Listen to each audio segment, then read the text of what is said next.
Welcome back to the Timeless Tales Library, where the world outside fades and a new story begins. I'm Theodore, your host, and tonight I'll be sharing a soothing tale to ease your mind and guide you gently towards sleep. The Timeless Tales Library is made possible by listeners like you. If you found comfort here, please subscribe and help us continue creating these peaceful stories. As you settle in, comment below and let me know where you are in the world tonight, and share a place you dream of a story taking you to. Perhaps the dusty aisles of an old bookstore, the quiet corners of a coastal lighthouse, a snow-blanketed cabin, or a silent star-filled desert. Your ideas keep our little library glowing bright. This story is about a journey through the longest night of the year, where you arrive at a hidden cabin nestled in the forest, a place of warmth and stillness where rain becomes a gentle companion, guiding you deeper into rest as candlelight flickers and the world outside softens into winter's embrace. Now close your eyes and take a deep breath, letting the worries of the day unroll and flatten out. You are entering the Golden Scroll Room, a special chamber within the Timeless Tales Library. This is a place for the oldest, most precious stories, tales written on scrolls of shimmering gold that glow with the warmth of a setting sun. The air is still, carrying a faint scent of old paper and quiet wisdom. Feel your body settle into the rich, soft fabric of your bed, your own personal alcove in this gilded room. Let the weight of your head, your arms and your legs release. The golden glow of the scrolls fills the room, a gentle and comforting light that soothes your mind and body. Unroll the first scroll. Let the words drift into your thoughts like dust motes in a sunbeam, leading you toward a deep and peaceful rest. Winter Solstice Hygge Cabin Sleep Story. The rain begins before you notice it, soft as thought, barely more than mist against your face. You're walking a path you've never taken before, though somehow your feet know the way. The forest around you breathes with the quiet of the longest night, the winter solstice settling like a soft blanket over the land. Above, the sky holds that particular darkness that comes only once a year, deep and velvety, scattered with stars that seem closer to night, as if they've descended partway to earth just to keep you company. The path beneath your feet is carpeted with pine needles, cushioning each step. The air smells of cedar and fir, that clean, resinous scent that speaks of ancient trees and deep time. And beneath it all, you catch the faint sweetness of wood smoke, so distant it might be imagination, though it draws you forward with the promise of warmth and shelter. The rain is gentle, barely rain at all, more like the forest breathing out moisture into the cooling evening. It touches your cheeks with cool fingertips, collects in the finest droplets on your hair. There's no hurry in this rain, no urgency. It falls the way sleep falls, gradually, inevitably, with a patience that cannot be rushed. You listen to it whispering through the pine boughs overhead, a sound like distant waves or like your own breath, slow and steady, a rhythm that your heart begins to mirror without you noticing. As you walk, the trees seem to open before you, creating a corridor of quiet welcome. Their trunks are dark columns in the gathering night, and between them you glimpse the soft shapes of ferns still green despite the season, and moss that glows faintly in what little light remains. The forest floor is alive with small, gentle movements, leaves settling, branches shifting, the earth breathing beneath layers of needle and loam. Your shoulders begin to drop as you walk. Some weight you've been carrying, though you can't quite remember what it was, starts to slip away, absorbed by the darkness and the rain. The forest takes it from you without question, without judgment. Here, There is only this moment, this step, this breath. The path curves gently, following the contours of the land, and the smell of wood smoke grows stronger. Through the trees ahead, you see a warm glow, golden and soft, flickering like a living thing. Your pace slows even more, not from reluctance but from a deepening sense of peace. There's no need to rush toward warmth when the journey itself is so gentle, when the rain is so kind against your skin, when each step feels like a small meditation. And then, as you round a final curve between two towering pines, you see it. The cabin sits in a small clearing as if it has grown there, as natural as the trees themselves. It's built of weathered wood that has silvered with time, logs fitted together with such care that they seem to embrace one another. The roof is steeply pitched, covered in cedar shakes that gleam softly in the rain, and from the stone chimney rises a thin column of smoke, pale grey against the darker sky, rising and dissolving like a prayer. Light glows from the windows, real candlelight you can tell, with that particular golden warmth that electric light can never quite capture. The glow pulses gently, responding to invisible air currents inside, and it makes the cabin look alive, breathing, welcoming. Around the windows, the wood has been carved with simple, elegant patterns, spirals and stars, waves and leaves, designs that catch the light and shadow, turning the cabin into something between shelter and sanctuary. The rain softens further as you approach, as if it too wants to be quiet here, respectful of this place. It whispers against the cabin roof with a sound like gentle fingers on a drum, rhythmic and soothing. Puddles are forming in the mossy ground around the cabin, each one a small dark mirror reflecting the candlelit windows, multiplying that warm light across the clearing. The door is painted a deep forest green, and when you reach for the iron handle, cool and solid beneath your palm, it opens easily, swinging inward with a sound like a contented sigh.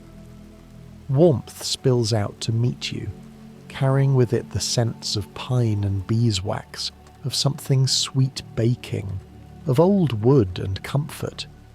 You step inside, and the cabin welcomes you.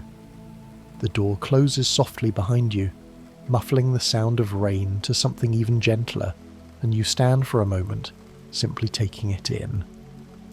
The space is a single room, but it feels vast in its coziness, as if comfort itself has learned to expand.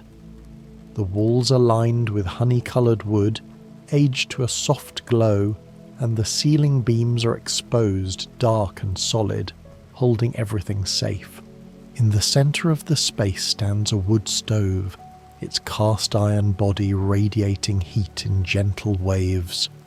Through the small window in its door you can see flames dancing, gold and orange, blue at their base, moving in their own slow, hypnotic rhythm. The stove's warmth reaches out to you like an embrace, not overwhelming but perfectly calibrated to the coolness of the rain outside, creating a balance that settles deep into your bones. Your coat is damp from the walk, and you slip it off slowly, hanging it on a wooden peg by the door where it can dry. Beneath it, you're wearing soft, comfortable clothes that seem to have appeared just for this moment. A thick, cable-knit sweater, the colour of cream, loose trousers made of the softest flannel. On your feet, warm wool socks that cushion each step. You hadn't noticed these before, but here they feel exactly right. The floor beneath you is wide wooden planks, smoothed by time, covered here and there with woven rugs in muted colours, sage green and soft grey, the pale blue of winter sky. You walk toward the centre of the room, your footsteps barely audible, absorbed by the rugs and the thick quiet that fills this space. To your right, against one wall, stands a bed that looks like an invitation to dreams. It's piled high with blankets and quilts in layers, white linen, wool in patterns of cream and grey, a thick duvet that looks like a cloud. Pillows are arranged at the head, some firm, some soft, all covered in pale fabrics that catch the candlelight. The bed is made up beneath a small window, and through that window you can see rain sliding down the glass in slow rivulets, distorting darkness beyond into abstract patterns of shadow and depth. Candles are everywhere, placed with thoughtful care. They stand on small shelves carved into the walls, on the windowsills, clustered on a low table near the bed. Some are in glass holders that magnify their light. Others are thick pillars that will burn for hours, their flames steady and calm. The light they cast is layered, bright near each candle, fading to warm shadow in the corners, creating a space that feels both intimate and infinite. Near the window on the far wall there's a deep, cushioned chair upholstered in charcoal grey linen, with a footstool positioned perfectly before it. Beside the chair stands a small table holding a tray, and on that tray you see a ceramic mug releasing thin spirals of steam into the candlelit air. The sight of it draws you forward, but first you move to the wood stove, drawn by its warmth and the meditation of its flames. There's a small woven basket beside it, filled with split logs, their cut ends pale and fragrant. You select one piece, its light in your hands, dry and ready, and open the stove door. Heat breathes out, and you place the log carefully on the coals. It catches almost immediately, flames curling around it, and you close the door gently, watching through the window as the fire adjusts to its new fuel, settling back into its steady dance. The rain outside has found its rhythm now, no longer soft mist but proper rain, still gentle but with more voice. It drums on the roof above you in patterns that never quite repeat, a natural percussion that seems designed for this exact moment. You can hear it running through the shutters, splashing softly against the walls, creating a sound cocoon around the cabin that makes the interior feel even more protected, even more separate from the world and its worries. You move to the chair by the window and lower yourself into it. The cushions receive you like water, supporting and softening all at once. The fabric is slightly cool at first, then warms where your body touches it. You pull the soft knitted throw from the chair's arm and spread it across your lap. It's made of the finest wool, light but warming, in a colour somewhere between cloud and stone. Your hands wrap around the mug on the table, and the ceramic is warm but not hot, perfectly shaped to your palms. You bring it close and breathe in the steam. The scent rises to meet you, honey and chamomile, a hint of vanilla, something else you can't quite name but that smells like comfort itself, like every good night's sleep you've ever had distilled into fragrance. You take a slow sip. The liquid is smooth and sweet, coating your throat with warmth that travels down into your chest and spreads outward, loosening something you didn't know was tight.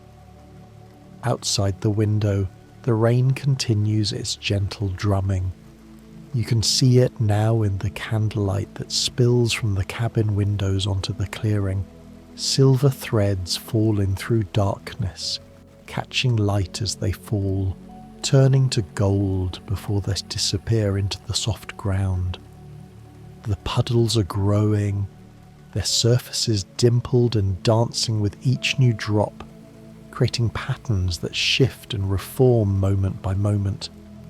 Beyond the clearing, the forest stands in quiet witness.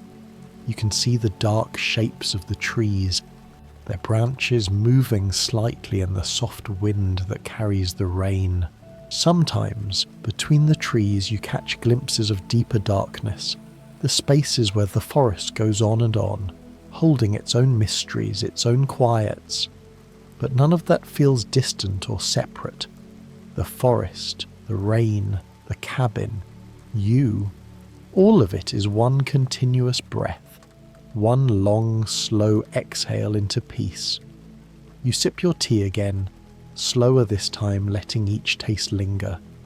The honey sweetness, the floral notes of chamomile, the way the warmth seems to travel not just through your body but through your thoughts, softening edges, quieting the small voices that usually chatter in the background of your mind.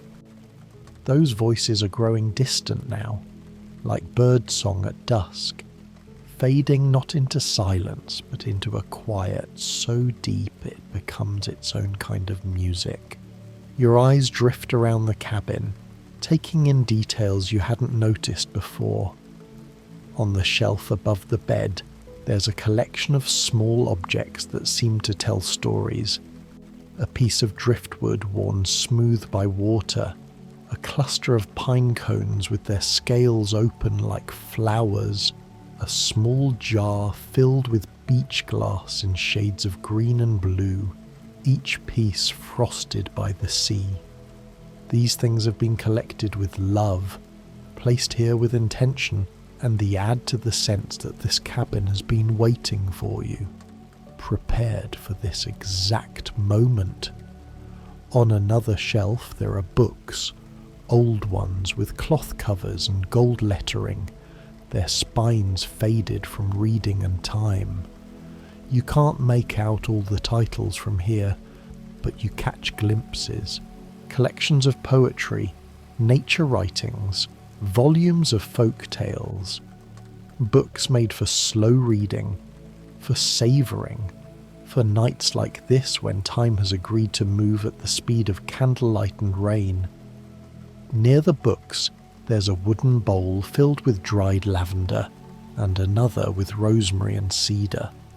The scents drift through the cabin, so subtle you only notice them when you breathe deeply, adding their own notes to the symphony of smells: wood smoke, beeswax, tea, the clean scent of rain-washed air coming through some invisible crack. You realize, sitting here, that you cannot remember what day it is beyond this one, the solstice, the longest night. And you cannot remember what you were worried about before you walk through the forest. Those concerns exist somewhere, certainly, but they seem to belong to a different world, a different version of you. Here, now, wrapped in soft wool, listening to rain, watching candlelight play across wooden walls, those other things have no weight, no urgency. They can wait. Or perhaps you think they've already been resolved by your simple absence from them, by your presence in this moment instead. The tea is half gone now, and you're aware of a pleasant heaviness beginning in your limbs. Not tiredness exactly, but a quality of deep relaxation, as if your body is remembering how to truly rest, letting go of tensions you've carried so long they'd become familiar. Your shoulders settle deeper into the chair. Your breathing slows, matching the rhythm of the rain, in with the soft percussion of drops on the roof, out with the whisper of water against glass. Through the window, the darkness seems less like absence and more like presence. A soft, supporting darkness that holds the world gently while it rests.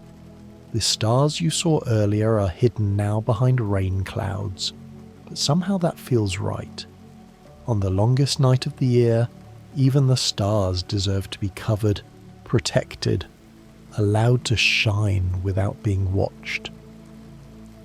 You finish your tea slowly, the last sip sweet and warm, and set the empty mug back on the table.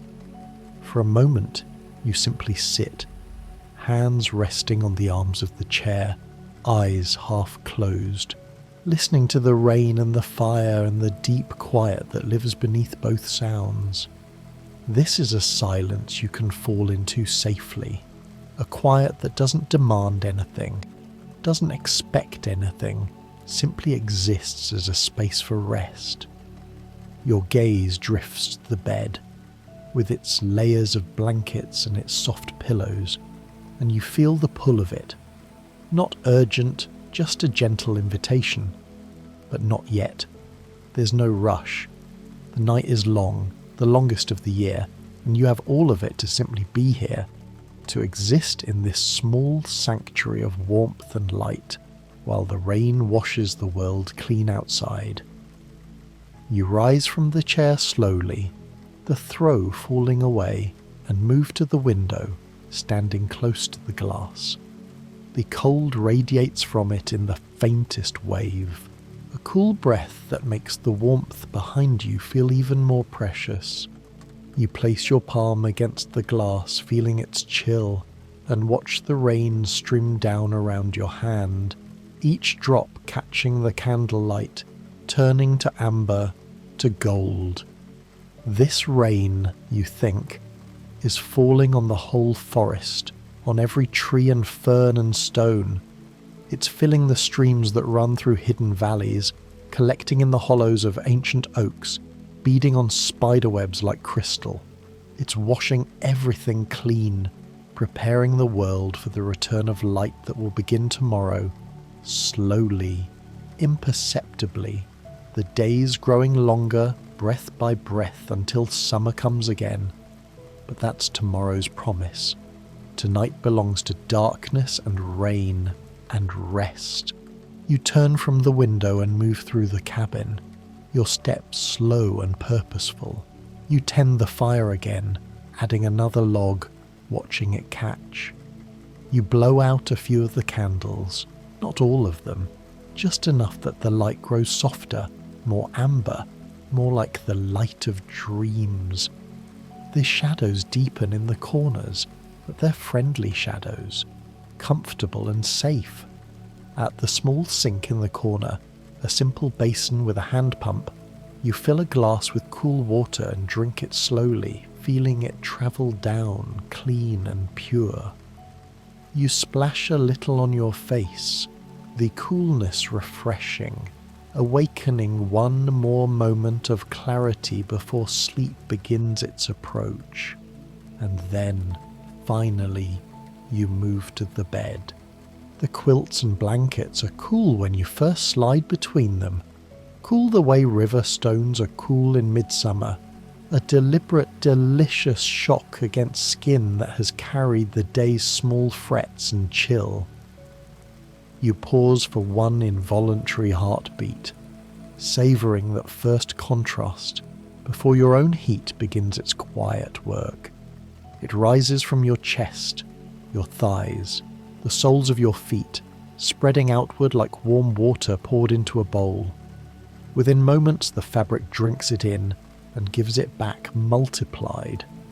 The topmost quilt, hand-pieced by someone whose name you will never know from indigo and cream log cabin squares, becomes a living thing that breathes with you. The woven cotton blanket beneath it, faded sage green, fringed at the edges, settles into the small of your back like a loyal dog curling up for the night.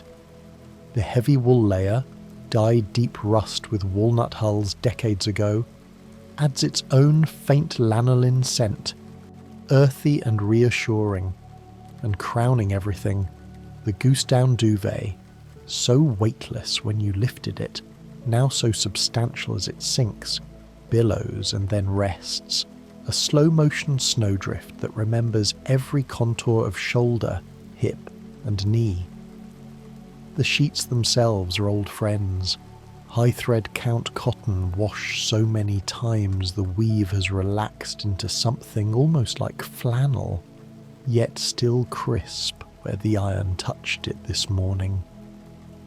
They carry the ghost of line drying in mountain air, of lavender sachets tucked between folds all summer, of sunlight that no longer exists outside but lingers here in microscopic memory. When you turn your face into the pillowcase, you catch that scent fully. Lavender, yes, but also the green snap of pine needles crushed underfoot last spring, the faintest trace of wood smoke that has seeped into everything the cabin owns. The pillow yields exactly where your head settles, then pushes back just enough to cradle the base of your skull, the way a good hand cups the nape of a tired neck. You build your small architecture of pillows with the unhurried pleasure of a child making a den.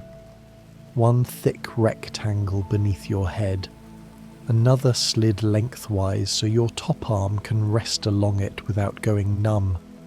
Two more propped like soft battlements so that if you shift in the night you will meet only plush, resistance, never the cold edge of the world. Your knees find their habitual nook, one leg drawn up, the other stretched long, the sheet tucked just under your toes so no draft can sneak in. The mattress, horsehair and wool over hand-tied springs, accepts all of this with a faint welcoming creak, like an old porch swing saying yes, come sit. From this exact position you face the single window, its 4 small panes fogged at the corners where your breath and the stove's warmth meet the night. Rain slides down the glass in continuous silver threads, catching the candlelight so that each drop becomes a falling star for the length of one heartbeat. Beyond the panes, the darkness is not empty. It is full of spruce and cedar breathing out their resinous night perfume, full of the low hush of the forest floor drinking and drinking. Occasionally a gust rocks the treetops, and the motion translates all the way to your bed as the faintest sway, the cabin itself rocking you the way a mother rocks a cradle long after the child has forgotten he was ever afraid. Inside, the 3 remaining candles have burned low enough that their flames seem to float inside globes of molten gold. Light trembles across the quilt surface, turning the stitched patterns into tiny moving landscapes, ridges and valleys of shadow and glow. The wood stove gives its low, continuous purr, punctuated by the occasional pop of pitch or soft collapse of ash. The sound vibrates up through the floorboards, through the iron bed frame, through the mattress, until it reaches the bones of your pelvis and spine like a great cat stretched along your back.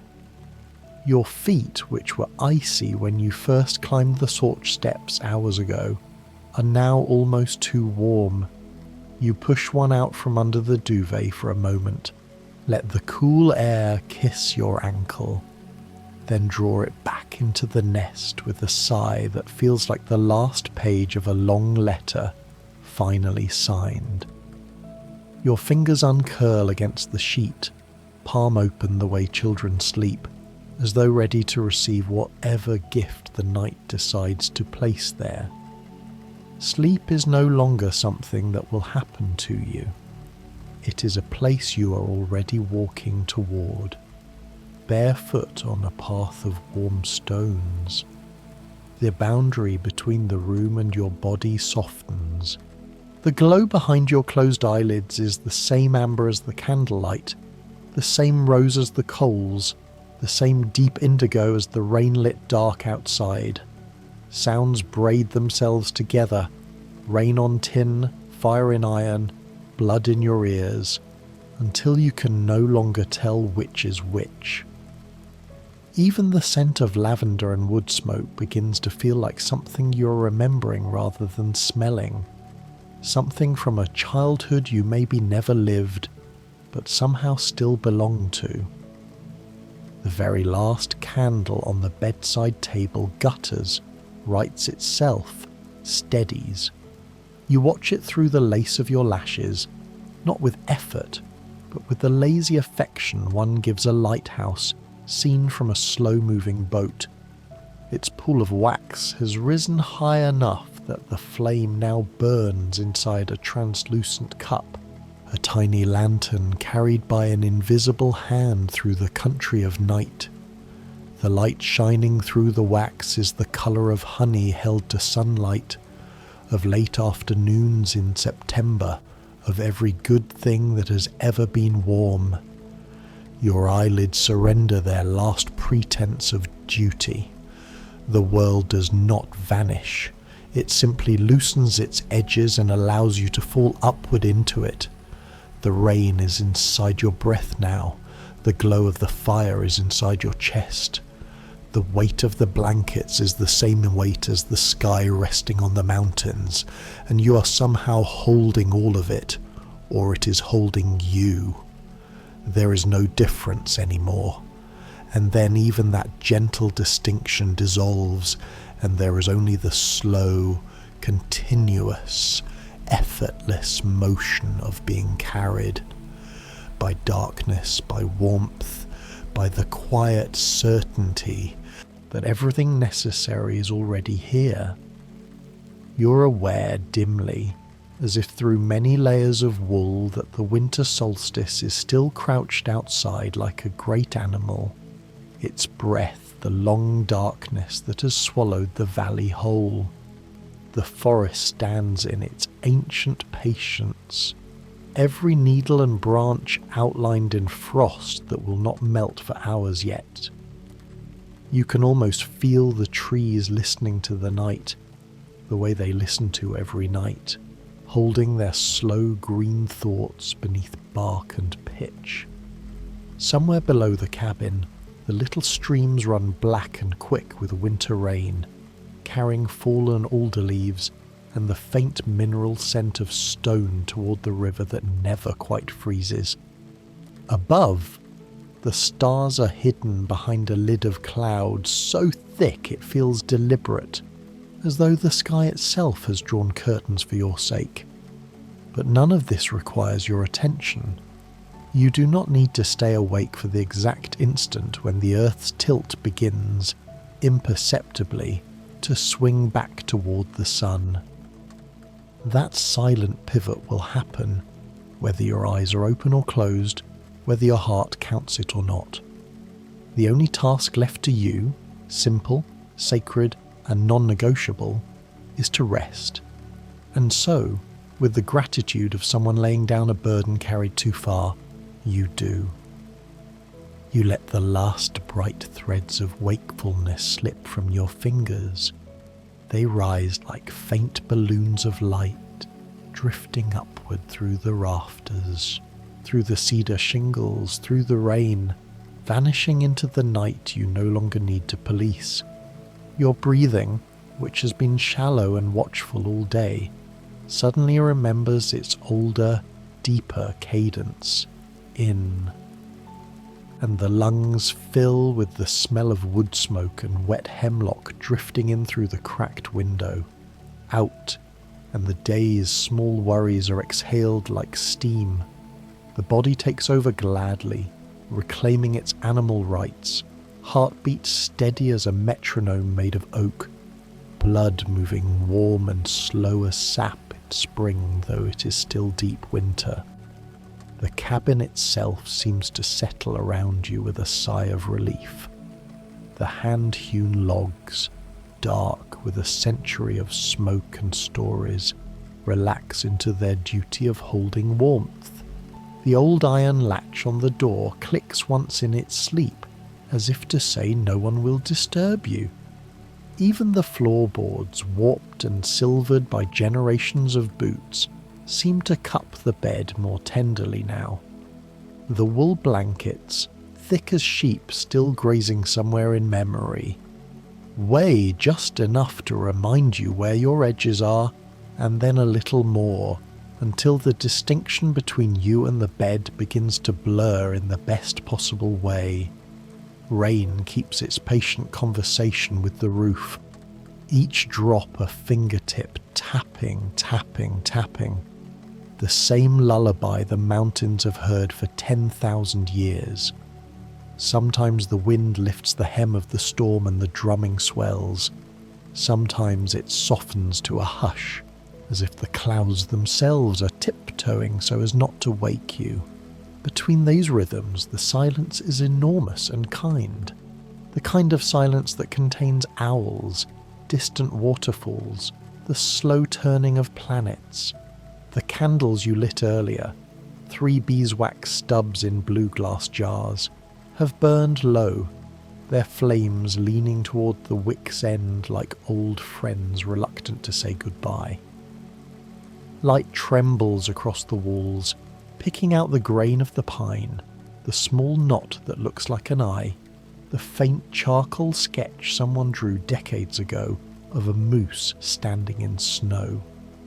Then even those details soften. The fire in the cast iron stove has collapsed into a mound of glowing coals that pulse like a sleeping heart, rose, ruby, occasional sapphire when a drop finds its way down the chimney and hisses into steam.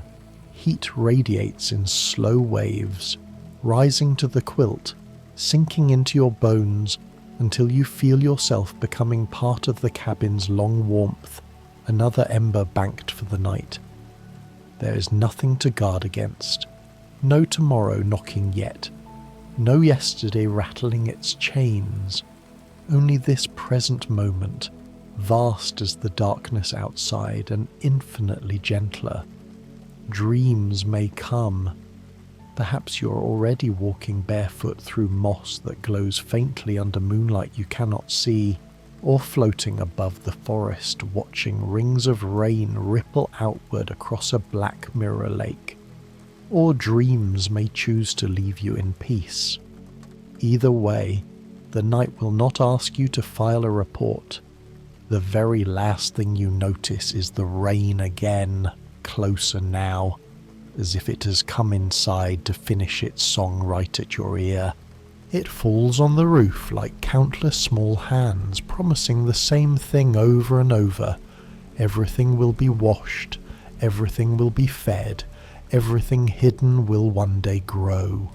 You smile or think you smile, or perhaps the smile happens somewhere deeper than muscles, and then even that gentle intention loosens and drifts. Warmth, softness, the scent of cedar and wool and faint wood smoke curling into your hair, the sense, almost physical, of being held by the bed, by the cabin, by the forest, by the turning earth itself, the way a child is held by someone who will not let go no matter how deep the sleep. The candles surrender at last, drowning in their own golden pools. The stove ticks as it cools, a small metallic heartbeat slowing to match your own. Rain keeps its ancient promise to the roots and stones and sleeping bears and to you, and you sleep, truly, richly. The kind of sleep that feels like travelling a great distance and arriving home at the same moment. Somewhere beyond the walls, the longest night reaches its midpoint and begins, without fanfare, to shorten. The planet tilts. The stars, still hidden, wheel imperceptibly. None of it disturbs you. In your dreams, if dreams there are, you may find yourself walking an endless aisle of trees whose branches interlace overhead like the vault of some vast green cathedral. Moonlight, though there is no moon tonight, falls in silver bars across the path. Somewhere a stream laughs over stones. Somewhere an owl asks its single question and does not wait for an answer. And always, always the rain is falling upward, rising in delicate threads to rejoin the clouds that gave it birth, teaching you the secret that falling and rising are the same motion if you let them be. But even these images thin, like mist at sunrise, until there is only breath, only warmth, only the deep cellular hush that precedes renewal. Rest now. The night has set its quiet sentinels, the rain, the trees, the slow bright coals, the patient dark. Nothing is asked of you except that you remain exactly where you are, held in the palm of this solstice night like a seed held in soil. All is well, all is well, all is well. And deeper still, beneath even the echo of those words, there is only the soft thunder of your heart saying yes to everything, to darkness, to rain, to rest, to whatever morning the world decides to bring when it is ready. Sleep, traveller. The cabin will keep the light. The forest will keep the silence. The rain will keep the time. You're safe. You're held. You are, for this one long, exquisite night, perfectly and completely at home in the heart of winter.